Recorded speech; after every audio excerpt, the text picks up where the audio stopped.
ನಮಸ್ಕಾರ ಎಲ್ರಿಗೂ ಸಹ. ಇವತ್ತಿನ ವಿಷಯ ಅಂತ ಹೇಳಿದ್ರೆ, ಬಿಗ್ ಬಾಸ್ ಅಲ್ಲಿ ಒಂದು ಟಾಪ್ ಸ್ಪರ್ಧಿ ಅಂತ ಹೇಳಿದ್ರೆ, ಬಿಗ್ ಬಾಸ್ ಅಲ್ಲಿ ಇವಾಗ ಭಯಂಕರ ಫೈಟ್ ಇರುವ 2 ಜನ ಸ್ಪರ್ಧಿಗಳು ಯಾರು ಅಂತ ಕೇಳಿದ್ರೆ ಹೆಸರು ಬರೋದು ಒಂದು ಗಿಲ್ಲಿ, ಇನ್ನೊಂದು ರಕ್ಷಿತಾ.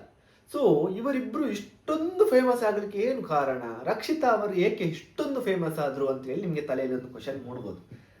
ರಕ್ಷಿತಾ ಅವರು ಬಿಗ್ ಬಾಸ್ ಮನೆಗೆ ಬಂದು ಫಸ್ಟ್ ದಿನ ಯಾವಾಗ ಅವರನ್ನು ಆಚೆ ಕಳಿಸಿದ್ರು ಬಿಗ್ ಬಾಸ್ ಮನೆಯಲ್ಲಿ, ಅವಾಗ ಒಂದು ಟ್ರೆಂಡ್ ಸ್ಟಾರ್ಟ್ ಆಯಿತು.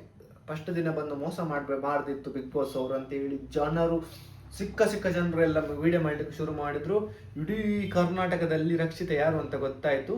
ಬಿಗ್ ಬಾಸ್ ನೋಡದ ವ್ಯಕ್ತಿಗಳು ಸಹ ಬಿಗ್ ಬಾಸ್ ನೋಡಲಿಕ್ಕೆ ಒಂದು ಕಾರಣವಾಯಿತು. ಯಾವುದು ಫಸ್ಟ್ ವಾರದಲ್ಲಿ ನಡೆದ ಇನ್ಸಿಡೆಂಟ್. ಅದಾದ ಬಳಿಕ ರಕ್ಷಿತನಿಗೆ ಈ ಅಶ್ವಿನಿ ಅವರು ಮತ್ತೆ ಜಾನ್ವಿ ಅವರು ಮಾಡಿದ ಒಂದು ಪ್ರ್ಯಾಂಕ್, ಗೆಜ್ಜೆದು ಒಂದು ವಿಚಾರ ಇಡೀ ಕರ್ನಾಟಕಕ್ಕೆ ಸ್ಪ್ರೆಡ್ ಆಯಿತು. ರಕ್ಷಿತನಿಗೆ ಒಂದು ಭಾರಿ ಜನ ಅವರಿಬ್ರು ಸೇರಿ ಚಿತ್ರಹಿಂಸೆ ಕೊಟ್ಟಿದ್ದಾರೆ ಅಂತ ಹೇಳಿ ಇಡೀ ಕರ್ನಾಟಕ ಜನರಲ್ಲಿ ಮನಸ್ಸಿಗೆ ಒಂದು ಬೇಸರ ಆಯಿತು. ರಕ್ಷಿತನ ಬಗ್ಗೆ ಇನ್ನಷ್ಟು ಅಭಿಮಾನಿಗಳು ರಕ್ಷಿತನಿಗೆ ಆದರು. ಸೊ ಅದಾದ ಬಳಿಕ ರಕ್ಷಿತ ಅವರು ಮಾಡ್ಕೊಂಡು ಬಂದ ಒಂದೊಂದು ಚಿಕ್ಕ ಇನ್ಸಿಡೆಂಟ್ ಎಲ್ಲಾನು ಜನರಿಗೆ ಇಷ್ಟ ಆಯಿತು. ಎಲ್ಲಾನು ಕೃಷ್ಣ ಸುಂದರಿ ಅಂತಲೇ ಹೆಸರು ಬಂತು ರಕ್ಷಿತನಿಗೆ, ಕೃಷ್ಣ ಸುಂದರಿ. ಸೊ ಉಡುಪಿಯಲ್ಲಿ ಇದ್ದ ಕಾರಣಕ್ಕಾಗಿ ರಕ್ಷಿತನಿಗೆ ಕೃಷ್ಣ ಸುಂದರಿ ಏನೇನೆಲ್ಲ ಹೆಸರಿಡ್ಲಿಕ್ಕೆ ಜನರು ಶುರು ಮಾಡಿದ್ರು. ಏನಕ್ಕೆ ಅಂತ ಹೇಳಿದ್ರೆ, ರಕ್ಷಿತ್ ಅವರ ಒಂದು ಇನ್ನೋಸೆನ್ಸ್ ಅಂತ ಹೇಳಿದ್ರೆ, ಒಂದು ಯಾರಿಗೂ ಒಳ್ಳೇದಾಗಬೇಕು, ಕೆಟ್ಟದ್ದು ಬಯಸಲ್ಲ, ಒಂದು ಎಲ್ಲರನ್ನು ಒಳ್ಳೆ ರೀತಿಯಲ್ಲಿ ನೋಡ್ಕೊಳ್ಳುವ ಸ್ವಭಾವ ಇಷ್ಟ ಆಯಿತು. ಮತ್ತೆ ಗಿಲ್ಲಿ ಆಗಲಿ, ಕಾವ್ಯ, ಗಿಲ್ಲಿ, ರಘು ಮತ್ತೆ ಮಾಳು ಇವರ ಜೊತೆ ಇದ್ದ ಒಂದು ಬಾಂಡಿಂಗ್ ಜನರಿಗೆ ಇಷ್ಟ ಆಯಿತು. ಮಲ್ಲಮ್ಮ ಜೊತೆ ಇದ್ದ ಬಾಂಡಿಂಗ್ ಜನರಿಗೆ ಇಷ್ಟ ಆಯಿತು. ಮತ್ತೆ ಒಂದು ಅಲ್ಲಿ ನಿಸ್ವಾರ್ಥದಿಂದ ಕೆಲಸ ಮಾಡುವ ಒಂದು ವ್ಯಕ್ತಿತ್ವ ಜನರಿಗೆ ಇಷ್ಟ ಆಯ್ತು. ಯಾಕೆಂತ ಹೇಳಿದ್ರೆ, ಪ್ರತಿಯೊಬ್ಬರು ನಾನು ಕೆಲಸ ಮಾಡಿದ್ದನ್ನು ಹೇಳ್ತಾರೆ, ನಾನು ಇಷ್ಟು ಪಾತ್ರ ತೊಳೆದಿದ್ದೇನೆ, ನೀನೇನಿಗೆ ತೊಳೆದಿಲ್ಲ ಅಂತ. ಅಷ್ಟೂ ಮನೆಯ ಕೆಲಸ, ಅಡುಗೆ ವಿಚಾರ ಆಗಲಿ, ಪಾತ್ರ ತೊಳೆಯೋದಾಗ್ಲಿ, ಮನೆ ಕ್ಲೀನಿಂಗ್ ಆಗಲಿ, ಎಲ್ಲವನ್ನು ನೀಟಾಗಿ ಮಾಡಿ ಯಾರಿಗೂ ಸಹ ಹೇಳಿಲ್ಲ ಇಲ್ಲಿ ತನಕ ನಾನು ಅಷ್ಟು ಕೆಲಸ ಮಾಡಿದರೆ, ನನ್ನನ್ನು ಏಕೆ ನಾಮಿನೇಟ್ ಮಾಡಿದ್ದೀರಿ ಅಂತೇಳಿ ಒಂದು ದಿನ ರಕ್ಷಿತನ ಬಾಯಲ್ಲಿ ಬಂದಿಲ್ಲ. ಸೊ ಇದೆಲ್ಲ ಪಾಯಿಂಟ್ ಜನರಿಗೆ ಇಷ್ಟ ಆಯ್ತು. ಮತ್ತೆ ಎಲ್ಲರನ್ನು ಫ್ಯಾಮಿಲಿ ತರನೇ ನೋಡ್ಕೊಂಡು ಬಂದ ರಕ್ಷಿತಾ. ಸೊ ಯಾವಾಗ ರಕ್ಷಿತನಿಗೆ ಎಷ್ಟೇ ಚಿತ್ರಹಿಂಸೆ ಕೊಟ್ಟು ಹೇಟ್ ಮಾಡ್ತಿದ್ದ ಅಶ್ವಿನಿ ಅವರ ಬಾಯಲ್ಲಿ ಸಹ ರಕ್ಷಿತಾ ಒಳ್ಳೆ ಹುಡುಗಿ ಅಂತ ಹೇಳುವಲ್ಲಿ ರಕ್ಷಿತಾ ಯಶಸ್ವಿ ಆಗ್ತಾಳೆ. ಸೊ ಇಲ್ಲಿ ಎಲ್ಲ ನಾವು ನೋಡುವುದು ಏನಂತ ಹೇಳಿದ್ರೆ, ರಕ್ಷಿತಾ ಒಂದು ಚೂರು ಫೇಕ್ ಅಂತ ಅನ್ಸಿಲ್ಲ ಜನರಿಗೆ. ಯಾಕೆಂತ ಹೇಳಿದ್ರೆ, ರಕ್ಷಿತಾ ಆಚೆಯಾಗಿ ಇದ್ದಾರೋ ಅದೇ ಪ್ರಕಾರವಾಗಿ ಬಿಗ್ ಬಾಸ್ ಮನೆಯಲ್ಲಿದ್ದಾರೆ. ಒಂದು ಚೂರು ಫೇಕ್ ಅಂತ ಅನಿಸಿಲ್ಲ. ಸೊ ಬೇಕಂತ ನಾಟಕೀಯ ಮಾಡುವುದು ಅದು ಏನಿಲ್ಲ. ಎಲ್ಲಿ ಜಗಳ ಆಡಬೇಕು ಅಲ್ಲಿ ಜಗಳ, ಎಲ್ಲಿ ಕಾಮಿಡಿ ಅಲ್ಲಿ ಕಾಮಿಡಿ, ಎಲ್ಲಿ ಎಮೋಷನಲ್ ಅಂತ ಹೇಳಿದ್ರೆ ನೋವಿನ ಸಂಗತಿ ಬರ್ತದೆ ಅಲ್ಲಿ ಎಲ್ಲ ಅಳುವುದಾಗ್ಲಿ, ಪ್ರತಿಯೊಂದು ಎಮೋಷನ್ ಅನ್ನು ತೋರಿಸಿದ್ದಾರೆ ರಕ್ಷಿತಾ. ಸೊ ಇಷ್ಟೆಲ್ಲ ಇರುವಾಗ ಬಿಗ್ ಬಾಸ್ ಮನೆಯಲ್ಲಿ ಈ ಸಲ ವಿನ್ ಆಗ್ಲೇಬೇಕು.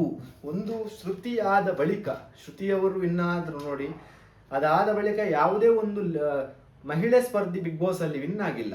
ಸೊ ಅದೇ ಒಂದು ಕಾರಣಕ್ಕೋಸ್ಕರ ಈ ಸಲ ಬಿಗ್ ಬಾಸ್ ಅಲ್ಲಿ ರಕ್ಷಿತಾ ವಿನ್ ಆಗ್ಲೇಬೇಕು ಅಂತ ಹೇಳಿ ಕ್ಯಾಂಪೇನ್ ಮಾಡ್ತಿದ್ದಾರೆ. ಸೊ ರಕ್ಷಿತಾ ವಿನ್ ಆಗ್ಬೇಕು ಅಂತ ಹೇಳಿ ಜನರು ಏನ್ ಮಾಡ್ತಿದ್ದಾರೆ ಅಂತ ಹೇಳಿದ್ರೆ, ಮಂಗಳೂರಿನಲ್ಲಿ ಕೆಲವು ಜನ ಇನ್ಫ್ಲುಯೆನ್ಸರ್ಗಳು, ಯೂಟ್ಯೂಬ್, ಇಡೀ ಊರಿನಲ್ಲಿ ಕ್ಯಾಂಪೇನ್ ಮಾಡ್ತಿದ್ದಾರೆ ರಕ್ಷಿತನ ಪರ. ರಕ್ಷಿತನಿಗೆ ಓಟ್ ಹಾಕಿ ಅಂತ ಹೇಳಿ ಎಲ್ಲರೂ ಇದು ಮಾಡ್ತಿದ್ದಾರೆ. ಅದರಲ್ಲಿ ಸಹ ಕೆಲವು ಜನ ಇನ್ಫ್ಲುಯೆನ್ಸರ್ಗಳು ಈ ಹಳ್ಳಿಗಳಿಗೆ ಹೋಗಿ ಅಥವಾ ಈ ರಿಕ್ಷಾದವರ ಆಟೋದವರ ಬಳಿ ಹೋಗಿ ಹೇಗೆ ವೋಟ್ ಮಾಡಬೇಕು, ಕೆಲವರ ಹತ್ರ ಜಿಯೋ ಹಾಟ್‌ಸ್ಟಾರ್ ಅಂತ ಒಂದು ಆ್ಯಪ್ ಇರಲ್ಲ. ಈ ಹಳ್ಳಿ ಸೈಡಲ್ಲಿ ಉಡುಪಿ, ಕಾರ್ಕಳ ಆ ಕಡೆ ಸ್ವಲ್ಪ ಸೈಡಲ್ಲಿ ಸ್ವಲ್ಪ ಹಳ್ಳಿ ಪ್ರದೇಶ, ಅಲ್ಲಿ ಕೆಲವು ಜನರು ಹಾಟ್‌ಸ್ಟಾರ್ ಅಲ್ಲಿ ಬಿಗ್ ಬಾಸ್ ನೋಡೋದಲ್ಲ, ಅಲ್ಲಿ ಟಿವಿಯಲ್ಲೇ ನೋಡೋದು. ಸೊ ಹಾಗಾಗಿ ಹಾಟ್‌ಸ್ಟಾರ್ ಆ್ಯಪ್ ಅವ್ರಿಗೆ ಗೊತ್ತಿಲ್ಲ. ಫಸ್ಟ್ ಆಫ್ ಆಲ್ ಕೆಲವು ಜನರಿಗೆ ವೋಟ್ ಹೇಗೆ ಮಾಡೋದು ಅಂತ ಸಹ ಗೊತ್ತಿಲ್ಲ. ಸೊ ಎಲ್ಲರ ಬಾಯಲ್ಲಿದೆ ರಕ್ಷಿತಾ ವಿನ್ ಆಗಬೇಕು, ಈ ಸಲ ವಿನ್ ಆಗಲೇಬೇಕು, ಹಾಗೆ ಹೀಗೆ ಅಂತೇಳಿ ಎಲ್ಲರ ಬಾಯಲ್ಲಿದೆ. ಬಟ್ ವೋಟ್ ಹೇಗೆ ಮಾಡೋದಂತ ಗೊತ್ತಿಲ್ಲ. ಸೊ ಅದಕ್ಕೋಸ್ಕರ ಈ ಇನ್ಫ್ಲುಯೆನ್ಸರ್ಗಳು ಹೋಗಿ ಅವರ ಬಳಿ ಹೋಗಿ ಹೇಗೆ ವೋಟ್ ಮಾಡಬೇಕು, ಎಲ್ಲ ಈ ಜಿಯೋ ಹಾಟ್‌ಸ್ಟಾರ್ ಆ್ಯಪನ್ನೆಲ್ಲ ಡೌನ್ಲೋಡ್ ಮಾಡಿಕೊಟ್ಟು ಅವರಿಗೆಲ್ಲ ವೋಟ್ ಹೇಗೆ ಮಾಡೋದು ಅಂತ ಹೇಳಿ ಅದರ ಬಗ್ಗೆ ವಿವರಣೆ ಕೊಡ್ತಿದ್ದಾರೆ. ಸೊ ಇದು ಒಂದು ಒಳ್ಳೆಯ ವಿಷಯ. ಯಾಕೆಂತ ಹೇಳಿದ್ರೆ, ಈ ತರ ಮಾಡಿದ್ರೆ ತುಂಬಾ ಜನರಿಗೆ ಗೊತ್ತಾಗ್ತದೆ ವೋಟ್ ಹೇಗೆ ಮಾಡುದಂತ. ಸೊ ಹಾಗೆ ವೋಟ್ ಮಾಡಿದ್ರೆ, ಅವರೆಲ್ಲ ಹಳ್ಳಿ ಜನ ಎಲ್ಲ ವೋಟ್ ಮಾಡಿದ್ರೆ ರಕ್ಷಿತಾ ವಿನ್ ಆಗ್ತಾರೆ. ಯಾಕೆಂತ ಹೇಳಿದ್ರೆ, ಇಡೀ ಉತ್ತರ ಕರ್ನಾಟಕದಲ್ಲಿ ಅಂತೂ ರಕ್ಷಿತನ ತುಂಬಾ ಕ್ರೇಜ್ ಇದೆ. ಯಾಕೆ ಅಂತ ಹೇಳಿದ್ರೆ, ಈ ಮಾಡುವವರ ಅಭಿಮಾನಿಗಳೆಲ್ಲರೂ ರಕ್ಷಿತನಿಗೆ ಸಪೋರ್ಟ್ ಮಾಡ್ತಿದ್ದಾರೆ. ಇನ್ನು ಕರ್ನಾಟಕದ ಮೂಲೆಯಲ್ಲಿ ಸಹ ರಕ್ಷಿತನಿಗೆ ಸಪೋರ್ಟ್ ಇದೆ. ಇನ್ನು ಮಂಗಳೂರು, ದಕ್ಷಿಣ ಕನ್ನಡ, ಉಡುಪಿಯಲ್ಲಂತೂ ಹೆವಿ ಕ್ರೇಜ್ ಇದೆ. ಸೊ ಇಷ್ಟೆಲ್ಲ ಕ್ರೇಜ್ ಇದ್ರೂ ಸಹ ವೋಟ್ ಹಾಕಲ್ಲ ಅಂತ ಹೇಳಿದ್ರೆ, ವೋಟ್ ಹಾಕ್ಲಿಕ್ಕೆ ಕೆಲವು ಜನಕ್ಕೆ ಗೊತ್ತಿಲ್ಲ. ಸೊ ಈ ಥರ ಈ ಇನ್ಫ್ಲುಯೆನ್ಸರ್ಗಳು ಹೋಗ್ಬಿಟ್ಟು ಹೇಗೆ ಓಟ್ ಹಾಕುದಂತ ಹೇಳಿ ಅದರ ಬಗ್ಗೆ ಒಂದು ಕ್ಲಿಯರ್ ಆಗಿ ವಿವರಣೆ ಕೊಟ್ಟ ಕಾರಣದಿಂದಾಗಿ ಅವ್ರು ಏನು ಮಾಡ್ತಾರೆ, ಎಲ್ಲರೂ ಓಟ್ ಹಾಕ್ತಾರೆ. ಅರ್ಥ ಆಯ್ತಾ ನಿಮಗೆ? ಅದಲ್ಲದೆ ಈ ಸೋಷಿಯಲ್ ಮೀಡಿಯಾ ಮಂಗಳೂರಲ್ಲಿ ತುಳು ಲ್ಯಾಂಗ್ವೇಜಲ್ಲಿ ಕೆಲವು ಜನ ದೊಡ್ಡ ದೊಡ್ಡ ಇನ್ಫ್ಲುಯೆನ್ಸರ್ಗಳು ಅವರೆಲ್ಲ ಒಗ್ಗಟ್ಟಾಗಿ ಎಲ್ಲ ಅವರ ಪೇಜಲ್ಲಿ ರಕ್ಷಿತನಿಗೆ ಸಪೋರ್ಟ್ ಮಾಡಿ ಅಂತೇಳಿ ಪೋಸ್ಟ್ ಮಾಡ್ತಿದ್ದಾರೆ. ಸೊ ಇದು ಸಹ ಒಂದು ಒಳ್ಳೆಯ ವಿಷಯ. ಯಾಕೆಂತ ಹೇಳಿದ್ರೆ ಅವರೆಲ್ಲ ಸಪೋರ್ಟ್ ಮಾಡಿದರೆ ಅವರ ಫ್ಯಾನ್ಸ್ ಎಲ್ಲ ಅದನ್ನು ನೋಡಿಬಿಟ್ಟು ರಕ್ಷಿತನಿಗೆ ಓಟ್ ಹಾಕ್ತಾರೆ. ಸೊ ಇದರಿಂದ ರಕ್ಷಿತ ವಿನ್ ಆಗುವ ಸಾಧ್ಯತೆ ಜಾಸ್ತಿ ಇದೆ. ಸೊ ಇದೆಲ್ಲ ಒಂದು ರಕ್ಷಿತನ ಪರ ನಡೀತಿರೋ ಒಂದು ಒಳ್ಳೆಯ ವಿಚಾರಗಳು.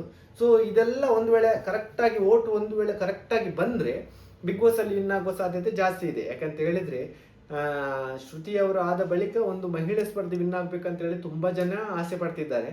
ಅದರ ಪ್ರಕಾರ ಏನಾಗ್ತದೆ ಗೊತ್ತಿಲ್ಲ. ಯಾಕಂತ ಹೇಳಿದ್ರೆ ಅದೇ ರಕ್ಷಿತನಿಗೆ ಯಾವ ರೀತಿ ಕ್ರೇಜ್ ಇದೆ ಅದರಷ್ಟೇ ಕ್ರೇಜ್ ಗಿಲ್ಲಿಗೆ ಸಹ ಇದೆ. ಸೊ ಇವರಿಬ್ಬರ ಮಧ್ಯೆ ಭಾರಿ ಕಾಂಪಿಟೇಷನ್ ಇದೆ. ಏನಾಗ್ತದೆ ಅಂತ ಹೇಳಿ ಫಿನಾಲೆಯ ಲಾಸ್ಟ್ ಒಂದು ಅರ್ಧ ಗಂಟೆಯಲ್ಲಿ ವೋಟಿಂಗ್ ಓಪನ್ ಮಾಡ್ತಾರೆ. ಅಲ್ಲಿ ಎಷ್ಟು ಜನ ವೋಟ್ ಹಾಕ್ತಾರೆ ಅದರ ಮೇಲೆ ಡಿಪೆಂಡ್. ಸೊ ಏನೇ ಆಗಲಿ, ಮತ್ತೆ ನಿಮಗೆ ಈ ವೋಟಿಂಗ್ ಹೇಗೆ ವೋಟ್ ಮಾಡೋದು ಗೊತ್ತಿಲ್ವಾ, ಅದರ ಬಗ್ಗೆ ಒಂದು ಕಂಪ್ಲೀಟ್ ವಿಡಿಯೋ ಬೇಕಂತ ಹೇಳಿದರೆ ಕಮೆಂಟ್ ಮಾಡಿ. ಸೊ ಅದಕ್ಕೆ ಒಂದು ಜಾಸ್ತಿ ಕಮೆಂಟ್ ಬಂದರೆ ನಾನು ಅದರ ಬಗ್ಗೆ ಒಂದು ವಿಡಿಯೋ ಮಾಡ್ತೇನೆ. ಮತ್ತು ಯಾರಾದರೂ ಹೊಸಬರು ಚಾನಲ್ ನೋಡ್ತಿದ್ರೆ ದಯವಿಟ್ಟು ಸಬ್ಸ್ಕ್ರೈಬ್ ಮಾಡಿ ವಿಡಿಯೋ ನೋಡಿ. ನಮಸ್ಕಾರ.